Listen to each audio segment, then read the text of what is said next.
Hola, ¿qué tal todos? ¿Cómo están? Pues bien, les comento, son las 3:13 de la mañana y estamos dirigiéndonos hacia el aeropuerto Jorge Chávez en la ciudad de Lima para dirigirnos a su vez como destino final a la ciudad de Trujillo, teniendo en consideración que el día de hoy, 14 de febrero, por las 10 de la mañana, vamos a estar participando en un evento del Colegio de Contadores de La Libertad, en donde, entre otras cosas, vamos a hablar principalmente sobre activos y pasivos por impuesto a la renta.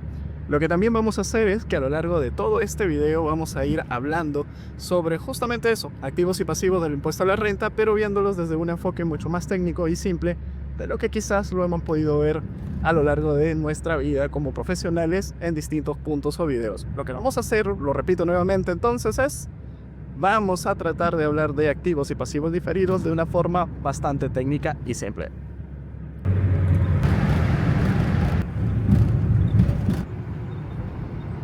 A ver, acabamos de llegar al aeropuerto, son aproximadamente las 3:50 de la mañana.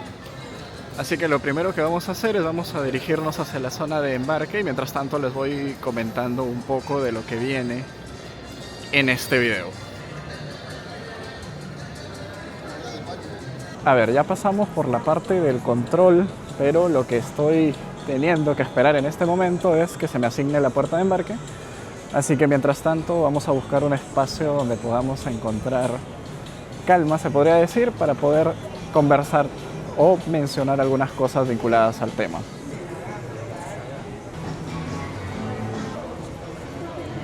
A ver, he estado buscando espacio, lastimosamente no hay ningún sitio donde podamos, vamos a decir, encontrar algo libre. Todo a esta hora prácticamente está cerrado, más que cerrado, ocupado. Así que lo que vamos a hacer es, vamos a ir dando vueltas por el aeropuerto mientras esto llega la hora de embarcar. Y de paso, pues empezamos a ver este tema que es justamente lo que les decía, activos y pasivos diferidos por impuesto a la renta. Paso número 1 para entender los activos y pasivos diferidos por impuesto a la renta es entender lo que significa un reparo y sobre todo cómo es que nacen. ¿Por qué es que nosotros terminamos reconociendo justamente estos elementos en la contabilidad? Para ello debemos entender claramente de que nosotros como contadores vivimos en dos escenarios muy interesantes, que es el mundo tributario y el mundo NIF. En primer lugar, cuando hablamos de norma tributaria, pues debemos entender de que estamos hablando de un constructo de hechos tipificados jurídicamente, en los cuales la realidad económica del acto no necesariamente va a terminar siendo la esencia o el sustrato del resultado que es el tributo, sino que lo que se va a privilegiar es una serie de conjuntos teóricos tipificados en la norma que al final van a terminar siendo la clave entre si un determinado hecho debe o no debe ser grabado con un determinado impuesto.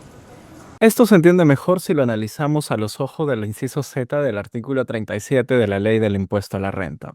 A ver, si nosotros contratamos a una persona con discapacidad, vamos a tener dos escenarios. Un escenario financiero realista en el cual si nosotros, por ejemplo, le hemos pactado un sueldo o una remuneración general total anual de 36.000 soles, pues en nuestra contabilidad vamos a encontrar simplemente contabilizado dicho importe, ¿no? Tal como se puede observar acá. Pero para efectos tributarios, como lo he mencionado, nosotros no hablamos de necesariamente el reflejo de los hechos financieros o económicos que en la empresa han sucedido o se han incurrido, sino que hablamos de una serie de constructos o hechos teóricos o jurídicos que tienen incidencia en una base sobre la cual calculamos el impuesto a la renta. Tan es así que, por ejemplo, como les mencionaba, el inciso Z del artículo 37 de la Ley del Impuesto a la Renta me permite deducir un 50% adicional de las remuneraciones que les paguemos a estas personas con discapacidad. Es decir, que para efecto tributario, nosotros no vamos a tomar únicamente esos 36.000 soles como deducibles, sino que le vamos a agarrar y vamos a agregar, mejor dicho, 18.000 soles más, el 50% de la base que se le ha pagado, ¿ok? Obteniendo un total de 54.000 soles como deducible. La pregunta es, ¿estos 18.000 soles qué son? ¿Un gasto? La respuesta es no. Estamos hablando que es el efecto jurídico de haber aplicado algo que está tipificado en norma. Y es justamente a eso a donde iba el comentario. En el mundo tributario, no reflejamos necesariamente hechos económicos, reflejamos una serie de constructos o ideas que están tipificadas o descritas en la norma, que a su vez van a tener una incidencia en la determinación del impuesto a la renta. A ver, por otro lado, cuando hablamos de NIF, hablamos siempre de una situación muy realista, es decir, hablamos de la interpretación de los hechos que realmente suceden, traducidos en una serie de registros contables que al final me dan como resultado estados financieros que lo que terminan traduciendo o diciendo son cuánto tengo verdaderamente en mi estructura financiera. Por lo tanto, podríamos concluir que la norma tributaria no tiene un interés en lo más mínimo de establecer cuál es mi situación económica frente a una norma financiera que lo que quiere es justamente eso, decirme cuánto tengo, cuánto poseo en términos netos entre lo que son mis activos menos mis pasivos y la interrelación que tienen mis ingresos y gastos a nivel de resultado, entre otros. Si lo notan, estamos hablando de dos mundos totalmente diferentes que lo que quieren o lo que desean son, vamos a decirlo así, resultados totalmente distintos. Esto se entiende de mejor manera si es que nosotros comparamos las dos estructuras con las cuales hacemos tanto una presentación de estado financiero como la estructura con la que hacemos la determinación del impuesto a la renta según norma. Por el lado NIF, ya lo he dicho, ya lo he mencionado en más de una ocasión, lo que nosotros buscamos es exponer la realidad económica. Y esta realidad económica a su vez está ordenada desde lo más profundo del negocio, pasando por aquello que soporta justamente este negocio hacia aquellos elementos que complementariamente impactaron en el resultado del periodo. Mientras que por el lado de la estructura del impuesto a la renta, la lógica financiera desaparece y lo único que nos interesa es saber cuáles son los ingresos grabados que hemos obtenido. ¿Cuál es el costo computable vinculado a esto? A ello le quitamos los deducibles, que ojo, ya le hemos dicho, un deducible no necesariamente es un gasto, es un constructo jurídico tipificado en norma, ¿ok? Y una vez que hemos interactuado todas estas variables, quitándole, claro, pérdidas arrastrables, obtenemos la renta neta imponible, la cual, como ustedes pueden ver, no necesariamente va a coincidir con lo que hemos obtenido de forma financiera, es decir, en el estado de resultados de acuerdo a NIF. Entonces, como hemos podido ver, lo que tenemos acá al frente son dos mundos totalmente distintos que lo que buscan de alguna forma u otra es lograr su objetivo de forma separada. Eso va a generar que no exista un tema de conciliación, o sea, de que en algunos puntos, tan igual como nos podría suceder en la vida, en donde una persona piensa de una manera y otra persona piensa de forma distinta, surjan lo que se llamamos quiebres de criterios, los cuales vamos a tener que reparar. Y por primera vez tocamos el término reparo, es decir, vamos a tener que ver la manera de subsanar esa diferencia de criterios entre lo que piensa la norma tributaria y lo que piensa la... En lo personal, considero que no existe un mejor nombre, un mejor término que pueda definir todo esto, que es la interacción entre la norma financiera y la norma contable.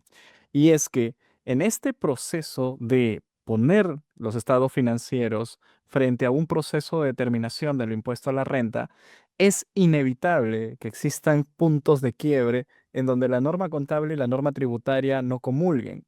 A estas diferencias, el que los llamemos reparo, o mejor dicho, que el que llamemos un proceso de reparo, el subsanar estas diferencias, pues tiene todo el sentido del mundo. ¿Cómo es que funciona? Pues matemáticamente de la siguiente manera. Si nosotros tenemos un gasto o un ingreso que contablemente mantiene la misma lógica o el mismo tratamiento o el mismo efecto en la base tributaria, pues no existen diferencias, no hay nada que reparar, existe igualdad tanto en el mundo NIF como en el mundo financiero, es decir, disculpen, en el mundo tributario. Ya está en equilibrio, todo está bien, no hay que reparar nada. Pero caso contrario, si nosotros habláramos de que en el mundo contable, en el mundo NIF, tenemos una base de 250.000 y la base tributaria fuera tan solo de 150.000, pues ya existe la necesidad de reparar. Y es que en la parte NIF hay más de lo que tenemos en la parte tributaria, y haciendo un ejemplo tan solo y únicamente de carácter matemático, necesitamos reparar esa diferencia agregando, por ejemplo, en este caso, los 100.000 en el lado tributario, llevando todo a un punto de equilibrio y la diferencia está reparada, ¿sí? Caso contrario, si en el mundo tributario esto fuera mayor, igual vamos a tener que reparar esa diferencia. En este caso, nuevamente, estoy haciendo o desarrollando el ejemplo, sumando en la parte que está faltando, llevando este tema en una situación de equilibrio y con ello reparando toda la situación. Es decir, que en última instancia lo que nosotros tenemos que entender sobre los reparos es que son justamente eso, formas de subsanar diferencias entre el mundo tributario y el mundo contable. Ahora que entendemos lo que es un reparo, lo que deberíamos de hacer también es entender cuáles son los tipos de reparos, porque no todos los reparos tienen los mismos efectos y las mismas naturalezas, tanto a nivel teórico como a nivel práctico. Por lo tanto, lo que tenemos que entender es que existen dos grandes bloques o dos grandes mundos respecto al tema de los reparos. A ver, creo que terminé llegando hasta el fondo del aeropuerto tratando de encontrar un espacio donde podríamos conversar, pero bueno, me va a tocar volver mientras sigo esperando que se habilite el embarque para mi vuelo. Lo que sí quisiera comentarles en este punto es que cuando hablamos de reparos, como bien les decía, existen dos grandes bloques. El primer bloque está vinculado al tema cuantitativo, es decir, cuál es el efecto que genera en la base de la renta neta imponible, y el otro aspecto global es el aspecto cualitativo desde el orden temporal, es decir, el momento. Hablamos de, por lo tanto, reparos que se califican en adiciones y deducciones, y hablamos, por otro lado, de reparos que se terminan calificando como temporales o permanentes. La diferencia cada uno de ellos va a determinar cuáles sí merecen el reconocimiento de activos o pasivos diferidos y cuáles no van a tener ningún tipo de efectos al respecto.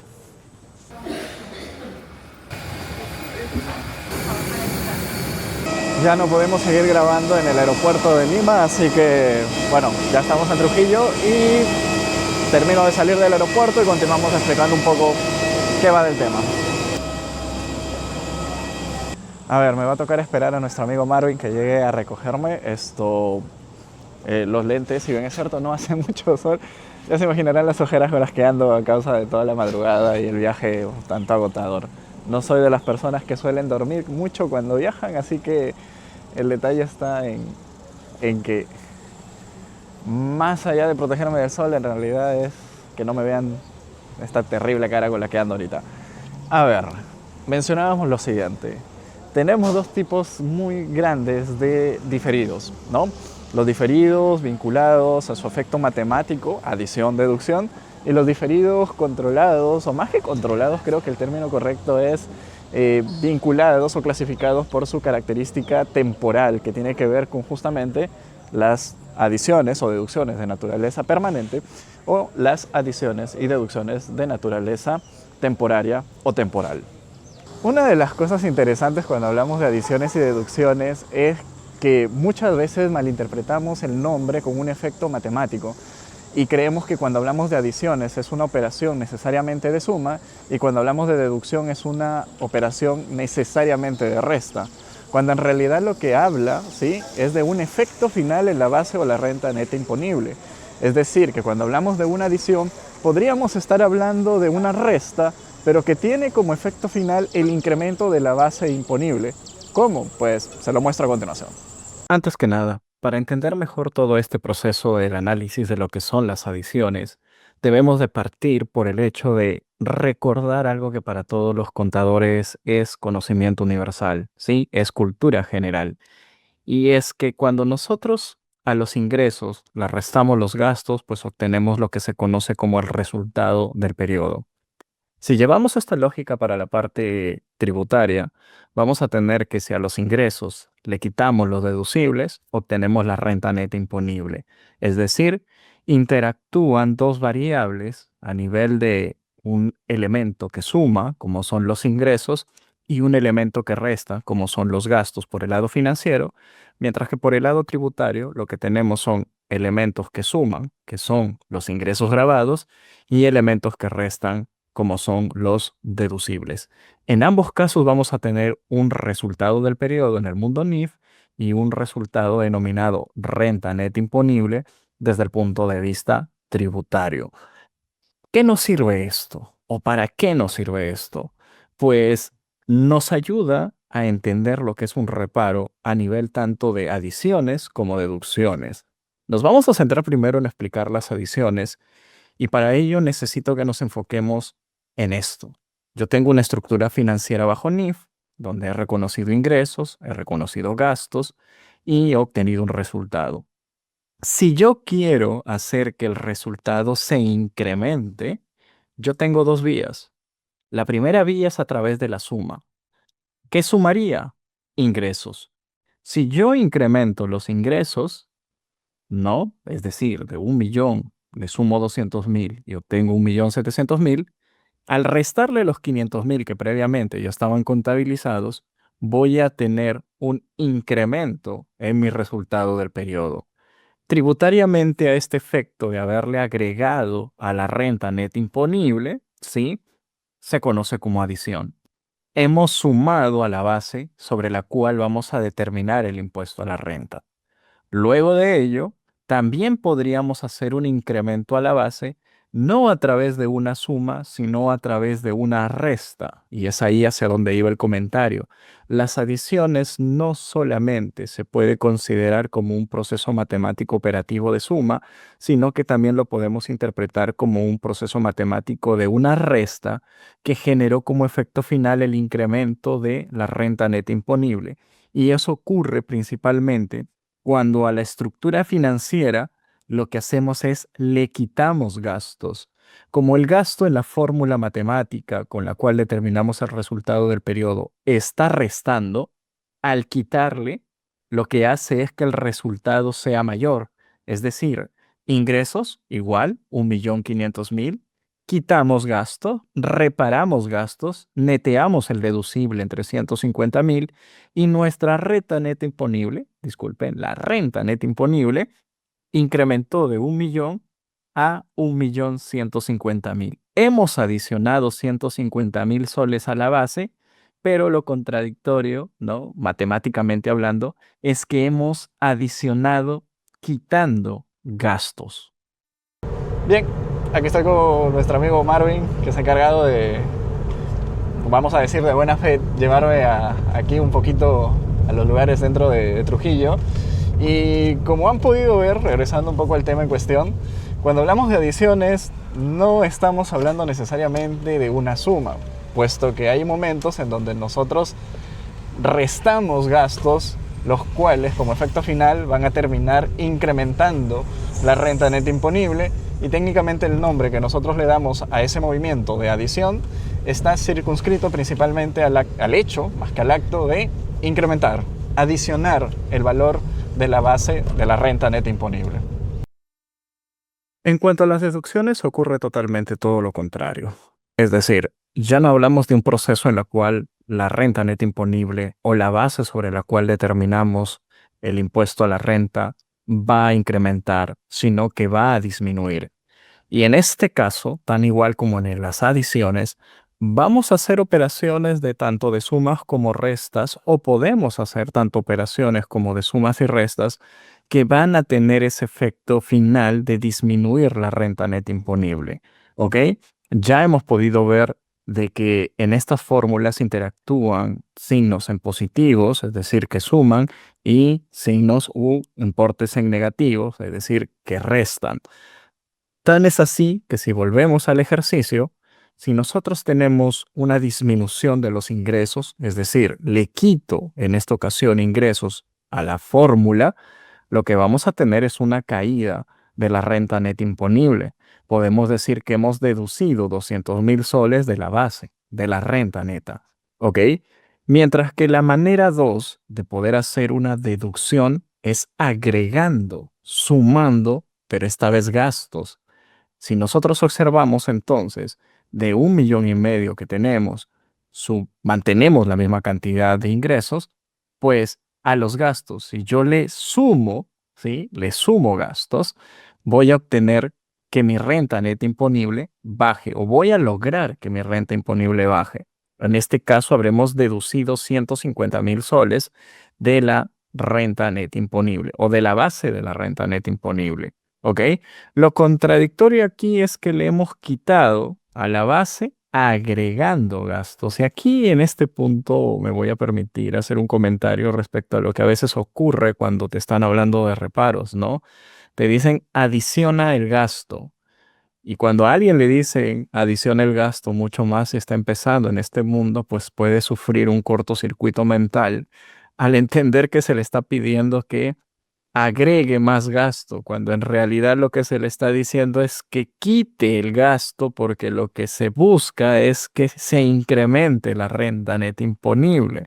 El procedimiento de adicionar un gasto es un proceso por el cual en realidad lo quitamos.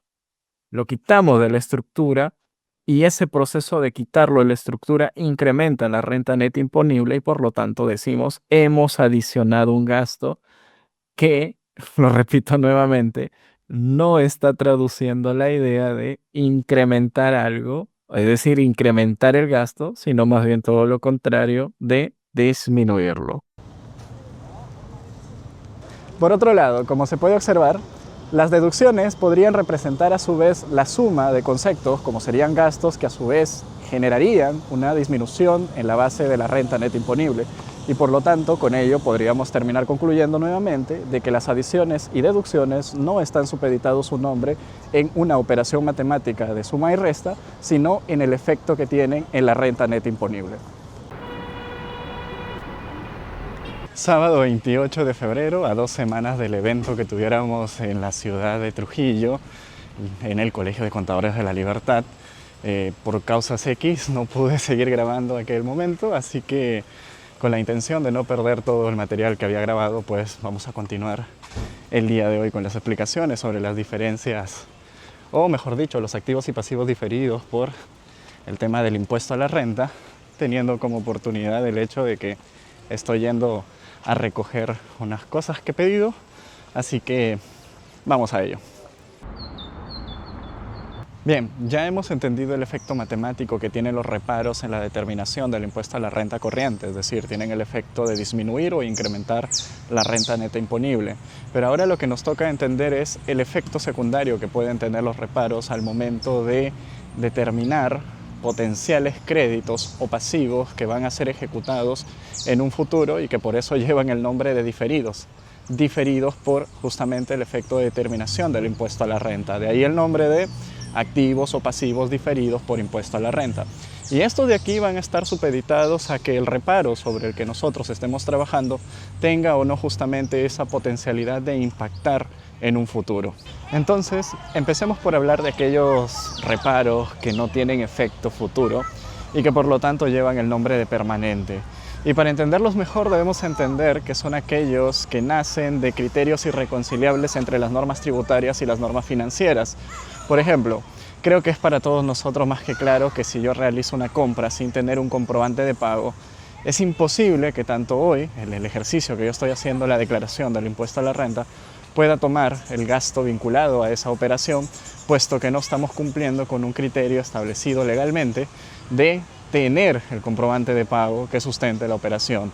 Ahí es más que claro que tenemos una diferencia de carácter permanente, lo repito, irreconciliable entre la norma tributaria y la norma contable, que pueda de alguna forma u otra ser revertida en un futuro y que por lo tanto, valga la redundancia, se llama diferencia o reparo de naturaleza permanente. Por otro lado, en el caso de las diferencias temporarias o temporales, contrario a lo que muchos creen de que existe una diferencia de criterios sobre la cuantía del gasto, en realidad lo que hablamos nosotros es una diferencia en la temporalidad. Es decir, la norma tributaria y la norma contable están de acuerdo que el gasto es por una determinada cuantía, supongamos 100.000 soles en el caso de la depreciación. Lo único en lo que no están de acuerdo es en el momento. Es decir, mientras que uno dice el gasto es deducible o se puede tomar ahora en 80.000, el otro dice no, el gasto es de 100.000 el día de hoy. Pero la norma tributaria te dice tranquilo, no es que yo solamente te esté aceptando 80.000, simplemente es que ahora son 80 y después van a ser 20. Al final, cuando nosotros sumemos en el total de los años, vamos a identificar de que ambas siempre estuvieron de acuerdo en que el gasto estaba dado por 100.000 según el ejemplo que les estoy planteando. Entonces, repasando el ejemplo planteado, podemos concluir que La norma financiera me podría habilitar el reconocimiento del gasto por depreciación a nivel de 100.000 soles, pero la norma tributaria, en aplicación de sus límites o hechos tipificados según norma, me pueden tranquilamente fraccionar el gasto en más de un año. Es decir, 80.000 este año, 20.000 el siguiente, pero lo que podemos entender en términos generales es que si nosotros observamos la operación o la cuantía en términos tributarios, si los hablamos en términos absolutos, la norma contable y tributaria están de acuerdo en que el importe del gasto y el deducible es de 100.000. Es decir, nuevamente se repite, cuando hablamos de diferencias temporarias, no existe diferencia o un quiebre de criterios a nivel de si el concepto es deducible o no. Simplemente hablamos de que se está discutiendo o la diferencia va por si el momento en que yo debo tomar ese deducible o tomar o grabar ese ingreso es ahora o será después. Ahora, quizás te estás preguntando y qué efecto o qué consecuencia tiene el que yo haga una determinación o califique a un determinado reparo como adición, deducción, permanente o temporal. Pues permíteme, te respondo esa duda de una forma bastante simple y dinámica. Primero, establezcamos un reparo, es decir, un importe económico que hemos tenido que contabilizar o identificar a causa de una diferencia de criterios entre la norma tributaria y la norma contable por el concepto que a ustedes más les convenga y que podría ser, por ejemplo, 25.000 soles, ¿ok? Luego identifiquemos nuestro reparo permanente, ¿sí? Y ubiquemos a nivel de una adición. Pues miren esto. El efecto uno que va a tener las adiciones es que van a incrementar la renta neta imponible. El efecto 2 es que ese incremento de la renta neta imponible va a generar un mayor pago de impuestos el día de hoy. El efecto 3 es que en el futuro, cuando yo pueda tomar ese deducible, me va a generar un menor pago de impuesto a la renta. El efecto final que esto tiene es que el menor pago futuro refleja la existencia de un recurso futuro que yo voy a poder tomar o disfrutar. Por lo tanto, reconocemos un activo diferido por impuesto a la renta. El asiento contable 3788, ¿no? Por el reconocimiento del activo diferido, equivalente al 29.5% del reparo contabilizado. Se reconoce en ese momento un ingreso por impuesto a la renta diferido. Por el contrario, si nosotros nos vamos con las deducciones tienen una lógica distinta porque disminuyen la renta neta imponible al día de hoy, te hacen pagar un menor impuesto. El efecto 3 que podríamos reconocer es que ahora yo pago menos, pero luego voy a tener que revertir esa situación pagando más, ¿no? En un futuro. Y el efecto final es que el mayor pago futuro refleja la existencia de una deuda futura y que por lo tanto reconocemos un pasivo diferido por impuesto a la renta. El asiento es diferente porque ahora el asiento va de una 88.2 contra una 49 por el reconocimiento del pasivo diferido por impuesto a la renta por el mismo valor que recuerden siempre va a estar dado a razón de la tasa del impuesto a la renta que nosotros estamos reconociendo del 29.5%. Ahora, las diferencias permanentes, como no tienen efecto futuro, es decir, son para siempre, no generan este tipo de asientos o este tipo de dinámica. Por lo tanto, la importancia de reconocer un activo diferido o un pasivo diferido, o mejor dicho, el que nosotros debamos reconocer un activo diferido o un pasivo diferido parte en primer lugar de la identificación de los reparos permanentes o los reparos temporarios o temporales que podríamos reconocer en nuestro proceso de liquidación del impuesto a la renta. En términos generales, esto nos termina dando una especie de conclusión final, ¿no? Y es que dentro de todo el proceso de determinación de activos y pasivos diferidos por impuesto a la renta, lo que nosotros debemos hacer primero es realizar una correcta segmentación de los conceptos que en términos generales y de manera globales son en primera línea deducibles y no deducibles o grabados o no grabados para el impuesto a la renta. En segundo lugar, lo que nosotros tenemos que hacer es una correcta segmentación o descarte de aquellos reparos que hemos identificado que tienen carácter, vamos a decir, de permanentes o temporarios. Es decir, en otras palabras, que nosotros lo que debemos hacer para si deseamos tener una correcta determinación de un impuesto a la renta al cierre del año es tener metodologías de trabajo bien definidos, como por ejemplo de la determinación de los intereses por el EBITDA tributario, en donde no solo nos debemos de fijar en los conceptos que están interrelacionados con el cálculo del importe que denominamos tributariamente como el EBITDA, sino que sobre todo y además debemos de fijarnos en justamente el control de los gastos vinculados a este concepto, puesto que dependiendo de las adiciones que yo vaya acumulando, ¿no?, en cada uno de estos periodos, el EBITDA que empieza a determinar ¿no?, va a cambiarme el arrastre justamente de este concepto, de los gastos por depreciación, en donde cualquier movimiento respecto, por ejemplo, a la vida útil del bien o a la tasa de depreciación del mismo, podría generar cualquier variación en el reconocimiento de activos o pasivos diferidos. por el tema de la identificación de gastos por vehículos, por ejemplo, En donde existen tantas variables que confluyen en la correcta determinación del gasto que podríamos decir las posibilidades de errores son bastantes, desde el simple hecho de trabajar dentro o fuera de la sección selva o de la zona de selva, que ya nos lleva a perder inclusive, se podría decir, gastos por límites vinculados a los vehículos considerados como de dirección, administración o representación, los famosos vehículos DAR. entre otros. Si has llegado hasta este punto del video, pues entonces muchas gracias por habernos acompañado a lo largo del mismo. Y de igual manera, si sientes que este es de utilidad o podría contener información de utilidad para amigos tuyos o algún conocido, pues entonces, ¿qué esperas? Compártelo, es totalmente gratis.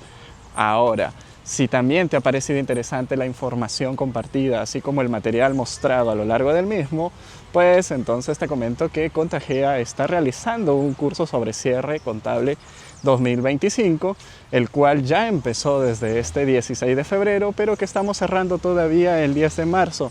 Además que todo el material desarrollado en clase ya se encuentra colgado en nuestra página web, así como también está disponible todo el material ya entregado. Así que nada, ¿qué esperas? Si te encuentras interesados en acompañarte en este último tramo del curso, pues entonces escríbenos al número que está apareciendo actualmente en la pantalla o déjanos un mensaje aquí en la caja de comentarios. Se me cuidan todos y hasta una próxima oportunidad.